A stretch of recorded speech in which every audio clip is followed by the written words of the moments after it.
Hello, good afternoon. Bringing you all greetings from the Chamber. This is Blair Marvin, Vice President of the Augusta Metro Chamber of Commerce. Thanks so much for joining us today and spending some time learning some great tips for working parents to successfully homeschool. This is the sixth webinar that we have conducted as part of our Achieving More Together Today initiative. We send daily emails and posts with relevant information to hopefully keep all of you engaged, informed, to continue to be a resource and inspire you. And then we also are doing the Tuesday, Thursday webinars. And this is, as I mentioned, the sixth one of those to provide information to help you be the most successful that you can be. So let us know if you have any feedback, and they're always recorded. The recordings are always on our website. We do send them out the following day with some information as well. So we're hoping to disseminate as much information to as many as possible through those various channels. It is my pleasure to introduce our panelists today, and thank you guys for being with us. If you want to just give a little wave as I call your name, Dr. Melinda Cobb. She is our Associate Superintendent for Curriculum, Instruction, and Technology with the Richmond County Board of Education. Very important. Thanks, Melinda. We are also joined by Ivy Ingram. She is our educational consultant. She's a coach and co-founder of 9 Owl Educational Solutions. And with her is the other part of that co-founder, Leroy Gibson Jr., also educational consultant and coach, along with, as I mentioned, co-founder of 9 Owl Educational Solutions.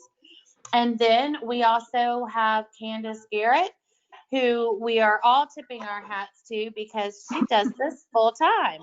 Wow. She is our homeschool mom who's going to bring in the perspective of how she's able to be consistent the entire school year.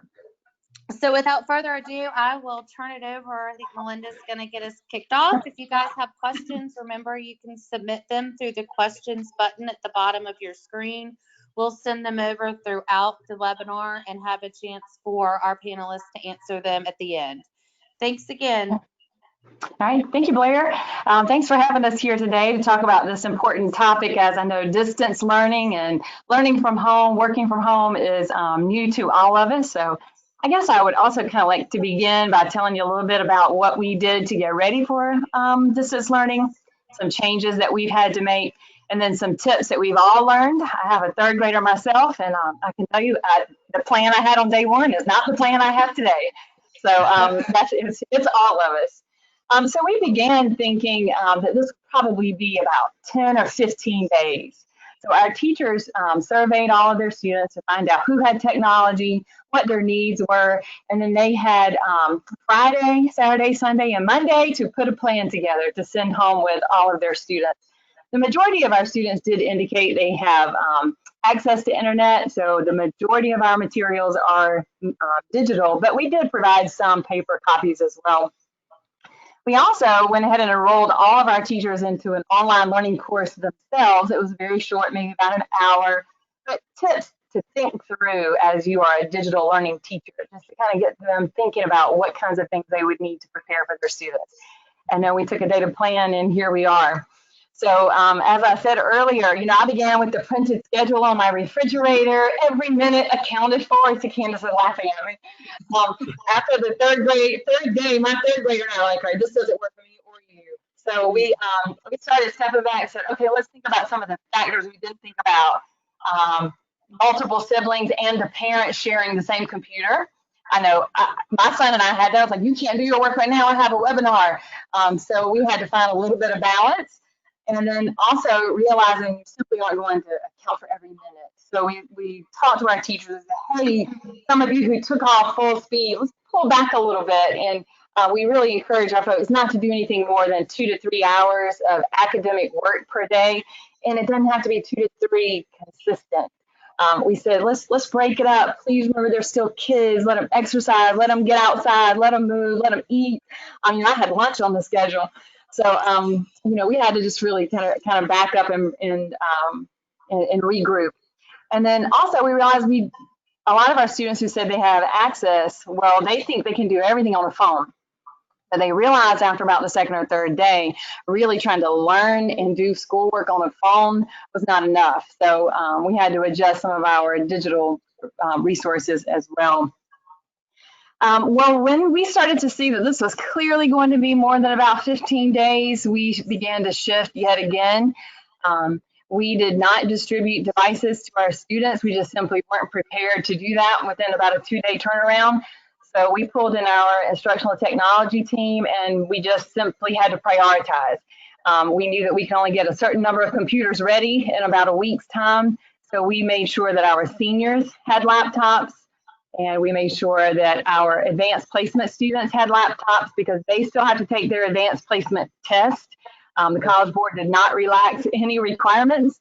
So they are going to actually take their exams on a computer. And then we also prioritized our special education students who were already receiving teletherapy because really there was no reason to disrupt their services. So all hands on deck to get the computers prepared, and we distributed those over the course of 3 days. That was, to be honest, about the max we could really pull off before spring break to be able to distribute devices. But we also, as you know, luck would have it, we are in the middle of piloting a learning management system called Canvas. And that, when it's up and running, will be perfect for a situation like this because all of our coursework will be there. But we went ahead and opened it up and began training all of our teachers so that when we come back from spring break, the teachers who wish to use that tool will be able to. It will not be a requirement, but it will be available. So those are some of the challenges that we faced. And, you know, I received a lot of emails saying, give out the devices, give out the devices. There's a lot more to that. The devices have to be prepped. We have to have the tracking software installed. We have to have the ability to remote in and provide technical assistance to our students. So certainly long range, as we look to summer learning and next school year, those are going to be some of the challenges that we will have to address. And Candace, I think I'm tossing it to you. Okay. Well, first of all, I want to tip my hat back to you guys. We have been homeschooling for about 6 years, and our lives really haven't changed that much during this time of social isolation. Isolation. That is such a tongue twister. So we have had to cut back some on our extracurricular things, our co-ops, that sort of thing. But we've tried to just keep chugging along with our school year. I have talked to several homeschooling friends, several teacher friends, just trying to get a feel for where everyone is right now. Parents that have had to have children come home and that are trying to work from home. And I think that this can best be summed up as crisis schooling. It's not actually homeschooling. It's not actually distance learning, even though that's the term we've given it, because everyone was kind of thrown into this, the teachers, the school systems. Correct. And I applaud the school system for already having some of their measures in place. So just take a deep breath because this is new to everyone. Right. And while I said this hasn't impacted our home a lot, one way that it has is that my husband is home and he is working from home. So that has kind of changed our routine a little bit. Right now, I'm currently sitting at a folding table in our living room because our home office is also our school room. So we've had to share some spaces and just make room for everyone to do what they need to do during this time. My advice to you right now is just to take all of this in stride. First, take care of your family's physical needs. You have to feed them, you have to take care of them, make sure they're safe. Second, take care of their emotional needs. This is a trying time for everyone. Take care of your emotional needs. Make sure that you're prepping in the morning before all of this starts, that you're getting your head in the game and your heart right before you get started trying to instruct them or help them and take care of your work as well. And the third thing is, as far as the educational needs are, you know, there are some essential needs. You need to continue things like reading and mathematics. And the positive of this is that since there's nowhere really to go, unless you have to go to the grocery store and hopefully not the doctor's office. Hopefully this will give you some time to become a co-learner with your child. You know, and you can explain that. You know, we've had family meetings just, you know, in our 4-person home saying, hey, look, we're going to have to be patient with one another. We're going to have to give each other space. We've had to talk about what it means when daddy is on a teleconference or, you know, doing a webinar, you know, how we just have to be quiet and respectful of that. And we've had to work through the kinks, just like you were saying. In preparation for this webinar, I actually listened to a podcast called Mom to Mom podcast.com. And it's just some homeschooling moms that were giving out advice of how parents in your situation can handle this time. And one of the things I had to kind of laugh when Melinda was talking about the schedule that she had put out with the time, because right now I think the thing to focus on is kind of coming up with a routine and not necessarily like a moment by moment or hour by hour schedule. One of the presenters on the podcast actually said you can relate that to a dumpster fire. You're going to set yourself up with false expectations, and you're going to feel like a failure when you can't meet those expectations.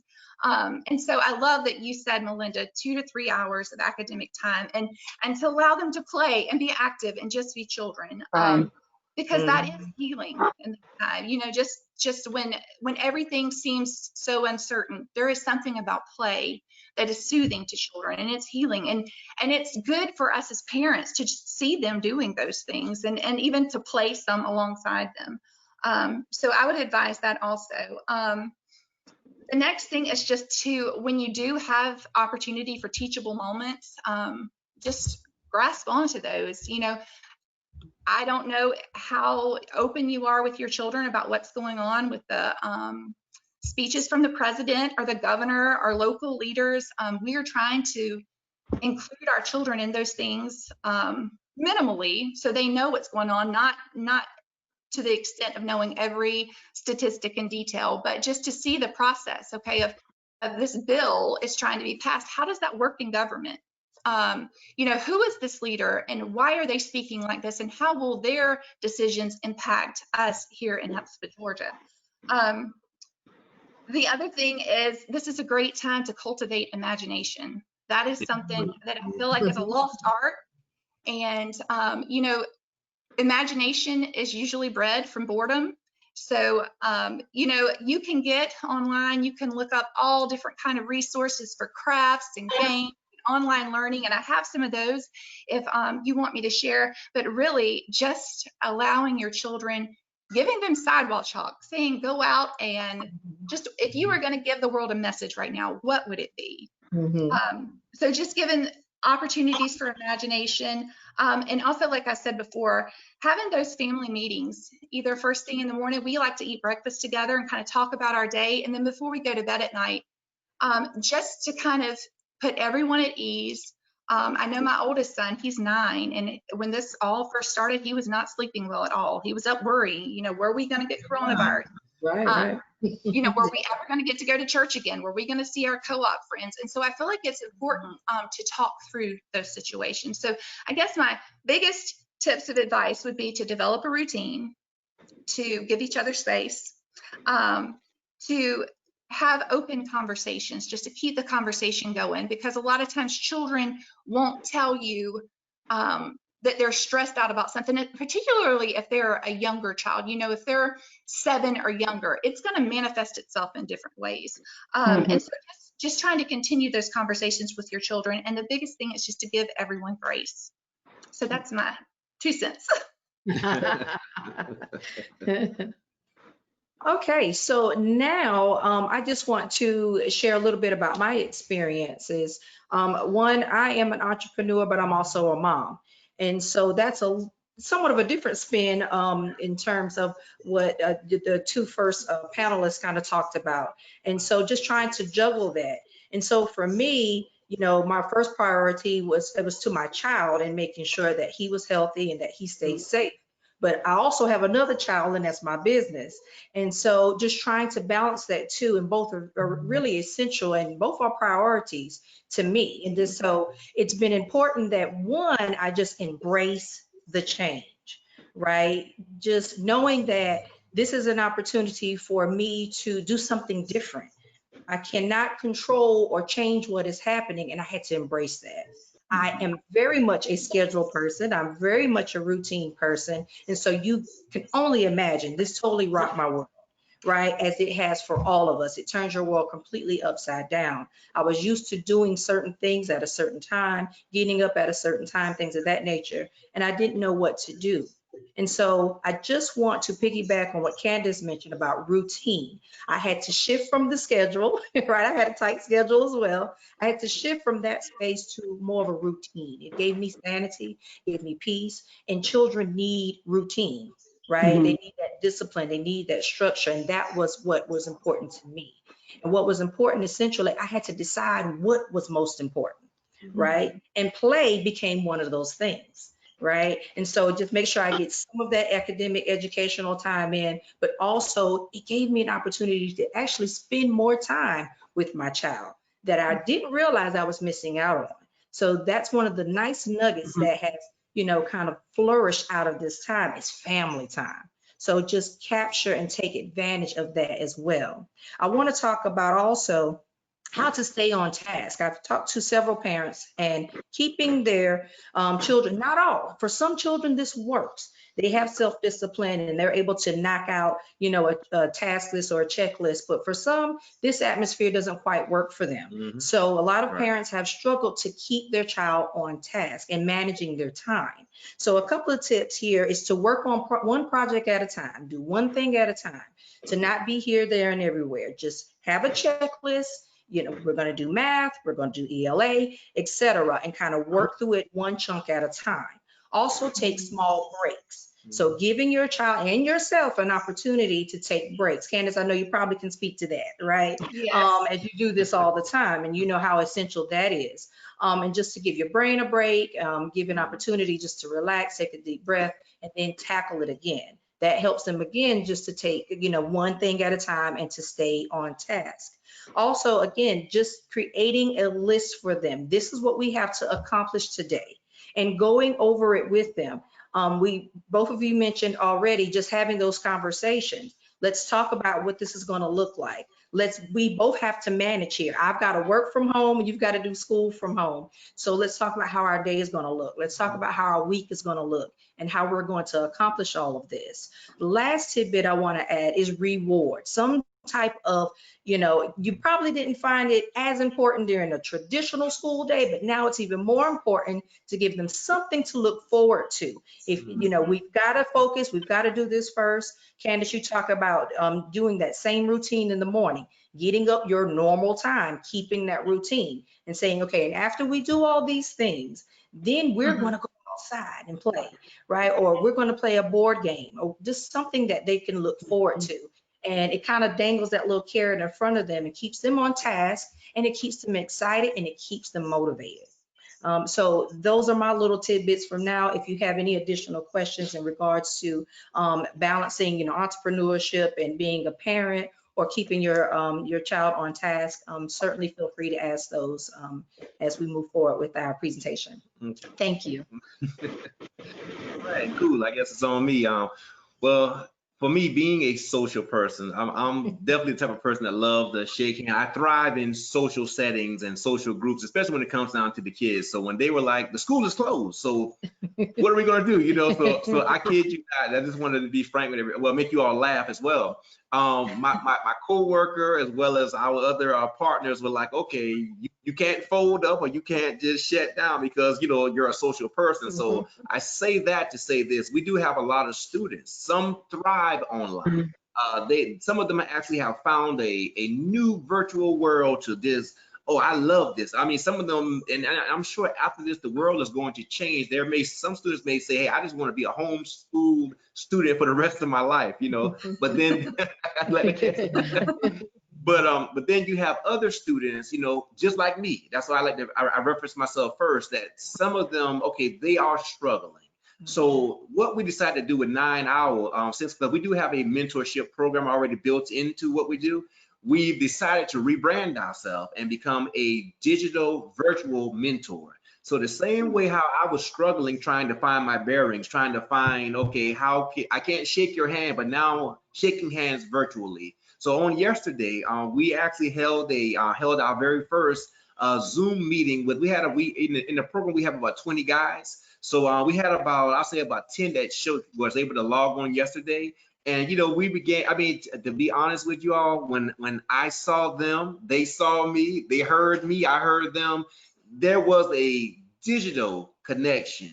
And hence, we cannot forget that the students do need that social and emotional piece as well. So yes, academics is very important, but also the social piece. Some things that we talked about, just highlighting a couple of things we talked about on yesterday, where we talked about this thing, as you all have mentioned, this staying focused and still being productive. I had a good friend of mine who's a local DJ here in Florence, and he said that out of this Corona era, going to be some of the greatest ideals will be birthed and born from this time now. So I encourage the students, like as we all have stated, having a set routine. Again, still be creative, still being productive. And as Ingram, she just mentioned to me also, this again, keeping a good journal, documenting what has happened, creating a time capsule so that they will never forget this time period in life. So again, okay. I love it, Candace. See, a great mindset in our life. So again, we definitely want to keep them, again, exercise, still academic wise, creative, and again, just keeping them motivated.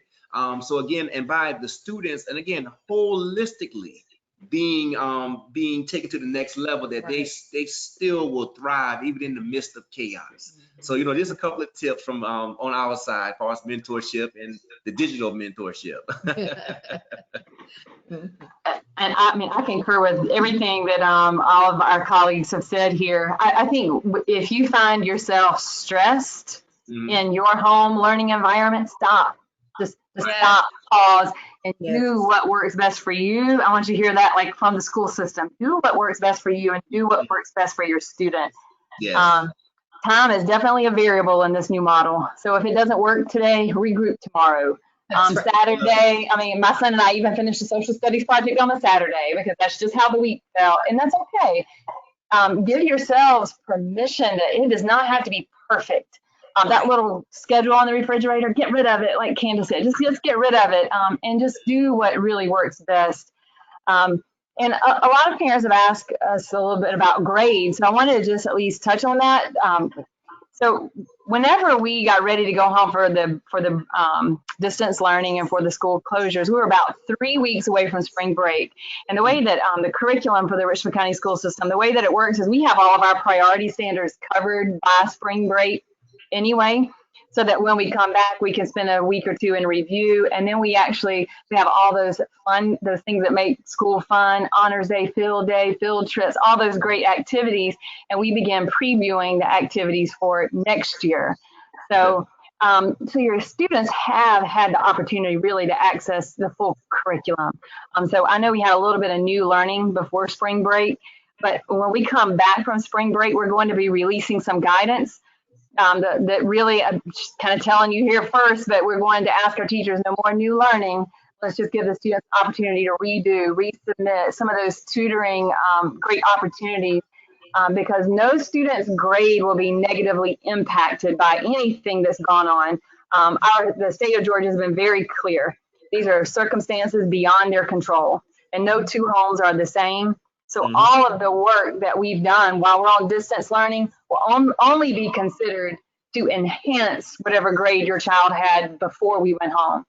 So I want you to take that stress off of you too, feeling like you have to submit an assignment for a perfect score to be mathematically calculated. It simply isn't going to happen that way. So I wanted to touch on that too. We do have some questions. I think I want to try to back up and get some of those. The resources, I know like on the Richmond County School System website, it's rcboe.org/distance learning. We have an entire tab called Parent Resources, and it's full of activities and ideas for parents to do beyond what the teacher has provided. So if your teacher hasn't provided as much as you would like, there are some resources there. Candace, we have some folks that want to know if you could share some of the resources and activities that you mentioned.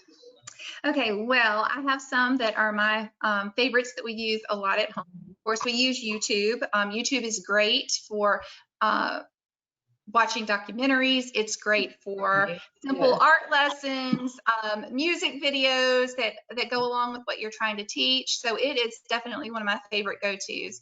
Another one that we use here is abcia.com, and it covers language arts as well as mathematics. There are some other ones that are paid sites. iExcel is a paid site that is I believe you can choose from different subject areas. We've used it for math. There's Khan Academy, that is a resource that we've used in the past. For little ones, starfall.com is great for phonological awareness and early reading. I know you've probably seen the commercials for ABC Mouse. It seems like there's commercials everywhere. So we used that when our boys were younger. I tried to do a lot of research for you guys because I'm one homeschooling mom, so I wanted to give you just a plethora of resources and experience. So I have some here. Epic Learning, Epic, EPIC. Go Noodle is another one that a friend of mine gave. One teacher said to look at zoos, aquariums, historical sites. A lot of those places are having virtual field trips right now that they're offering for free. We took a virtual field trip of Jerusalem the other day. It was really cool. I've never done anything like that. So that was pretty awesome.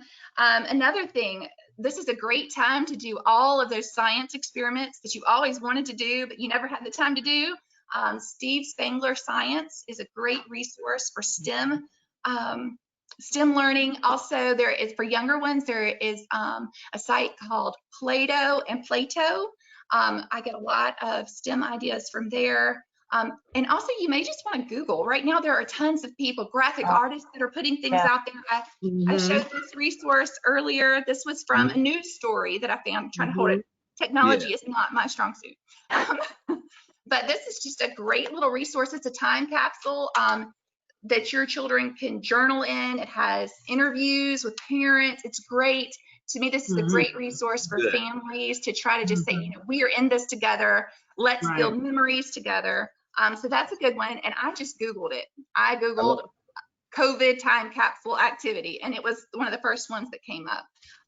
If you don't have access to a printer and you're saying, oh, that looks great, but I don't have extra printer paper, I don't have extra ink right now, you can always just do it on notebook paper. Just have your children draw and write about what's going on. Some other resources that, you know, Melinda mentioned phones before. A lot of people have iPhones, and you can do FaceTime. That's great, like especially parents that are in single parent households. I know that you all must feel just overwhelmed right now with everything that's going on, but just remember your community, remember that your support system. Use technology if you can. Have that grandma or grandpa that you can't go visit. Have them sit with your child with FaceTime and allow your child to read to them. I promise you, grandparents will enjoy that right now. And just, you know, other things, just trying to remember things that were your favorite things learning growing up, you know, because if it's something that's lasted with you all of this time, it must have been a really good learning experience. So just sharing what some of your favorite things were. Right. As far as some additional tools, I just want to throw in Fun Brain is one. Highlight Kids. I don't know if y'all remember getting those highlight books in the mail. They have some nice activities that are out there as well. PBS Learning Media is a good one. I love PBS. I think we often forget about them. And then I want to throw in my last one. If for those parents who have discovered that their child is a picker, and you're like, we're never going to get this ELA assignment done. There's something called Typing Club. So typing, the word typing, and club. Writing that down. So exactly. So it gives them free tests, but that are also engaging for them to work on their typing skills. I know that was really big when I was in school. We had to cover our hand with the paper, learn how to type. Now they don't do that anymore. I mean, it's not necessarily of course, but now we're more online than we were then. Right. And so that would definitely be a resource that we would like to recommend as well. And Great. also, I'm sorry, go ahead. no, okay, no, I was going to add to that. This recommending, they do have a lot of social media support groups out there. And again, from our group on yesterday, I discovered that a lot of the guys individually, like I said, some thrived, some didn't, but they did need that one-on-one. So they do have some social media groups on Facebook, peer groups out there that are offering assistance in regards to reaching out to them, checking on them. Because I noticed on yesterday, it was a boost in their drive to see me, and I saw them. So therefore, to kind of give them that push. Okay, don't lose focus, but to stay focused. I just wanted to recommend social and emotional support groups online for students and parents during this time. Because again, as Candace said, everyone is adjusting. We didn't see this coming, so it's definitely a time to adapt. So I'm just saying there are support groups out there for everybody. And there are tons of homeschool moms out there that are just, we're arms open. Like we know a lot of people. I love the meme that shows like Amish women and it says, this is what people thought homeschooling moms looked like before COVID-19. And then it has like a bunch of superheroes and this is what we think of homeschooling moms now. But most homeschooling moms love homeschooling and we love to talk about homeschooling. So, just if you know a homeschooling mom, or even if you're just looking on social media, there are some great homeschoolers that I follow, homeschooling families I follow. One is called The Unlikely Homeschooler, and that's a pretty good one. And I also wanted to mention that there are homeschooling companies right now. They're not able to meet and have their annual conferences either. And so they are trying to promote their companies. So they are offering like free trials of some of their curriculum. And so that might be a great thing if you're wanting to do more science with your kids, or you're wanting to do a history unit and you just don't know where to start. You can look into those things. I know Classical Conversations is one homeschooling company that's doing that. And I believe that Bob Jones may also be doing that. Okay. Great resources. We have our next question is, how are the Richmond County's teachers staying connected to students, and are they also available to parents for advice? So of course, yes, they're available. They would love to help be able to provide some advice. Every one of our students has an Office 365 Outlook email address, and so the teachers have encouraged the students to communicate with them that way. But we also encourage everybody to do what they have been doing all year. So if that was in Dojo or if that was in Remind, to continue to communicate that way. So however your child's teacher normally communicates with you, they definitely would be available, and also email. We did ask our teachers, we told them there was not an expectation to provide, face-to-face video conferencing instruction every day. But to be available throughout the regular school day hours for questions and assistance. So I would say if you have not been able to reach your teacher, please contact your school principal. In one case, the teacher was simply ill, and so the parent wanted a quick response, and we were able to help. But the expectation is that they will communicate. Many of our teachers have taken it upon themselves, just as we were with saying, of getting some FaceTime in, whether it's with Zoom or Skype, whichever tool they've chosen.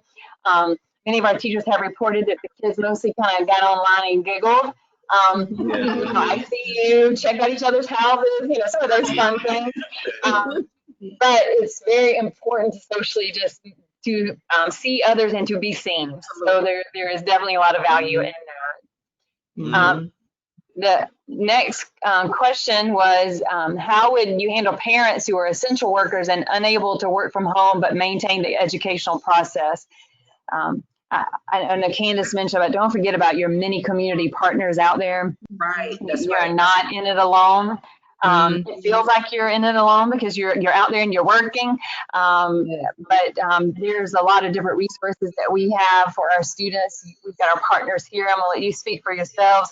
but also reaching out to your teachers, your classmates, your colleagues, some of those same supports that you had before we began distance learning. Right. Leroy and Ivy, I'm going to pass that your way.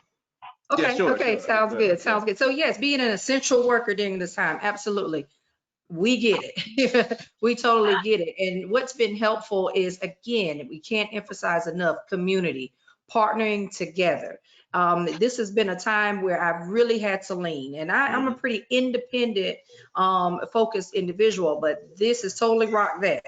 I've had to find other ways to really work around my work schedule and also my child. And I've already have a little hub of moms that we work together anyway. So whether it's play dates or what have you, but that has intensified. So the role of that mommy group, if you will, or that village has intensified now. And so it has worked out. Actually, a couple of us are essential workers. And so what has happened is that we kind of flop our schedule. So when one has to work, the other one, it takes on the homeschool role and vice versa. And so that may not be, doable for everyone, but it's most certainly an idea that has worked for me. Also, just communicating with the teachers on a regular basis, especially if you have older children who are kind of managing at home.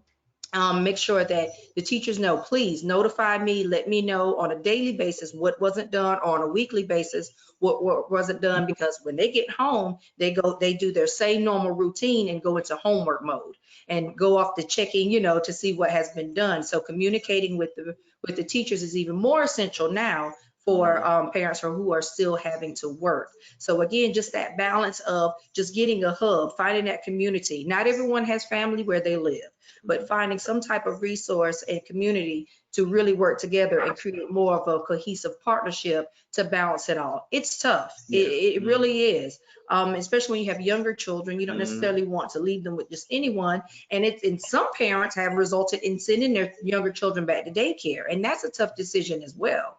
So essentially, you have to do what you have to do. Just make sure that you are precautious, that you're constantly wiping down and doing everything that you can as you have to go out, or even your children have to go out.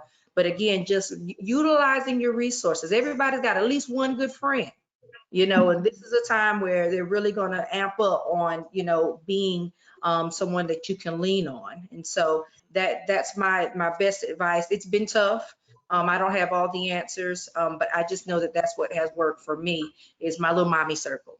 So we work it out. Absolutely. And I guess, just to add to it, just a piece of that, just reemphasizing that no one is an island, and no one is in this thing alone. So the thing is, just again, the support groups are there, and just reaching out to them, because again, I'm realizing now that there are people that need all of us to make it through this crisis. So as educators and support groups, I mean, we all play a vital role. So just wanted just to add it in there as well.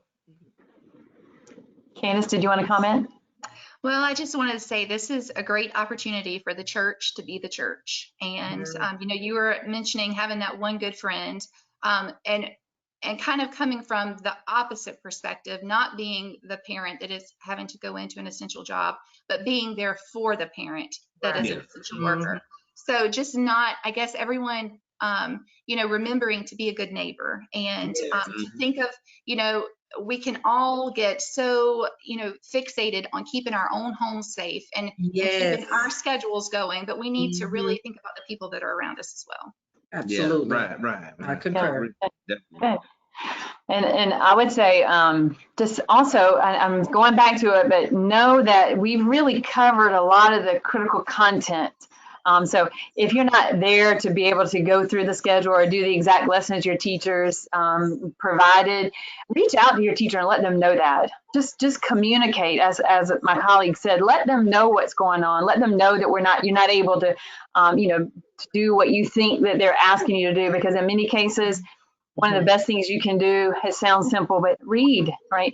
Just as long as the students are continuing to read, as long as they're continuing to engage and think, and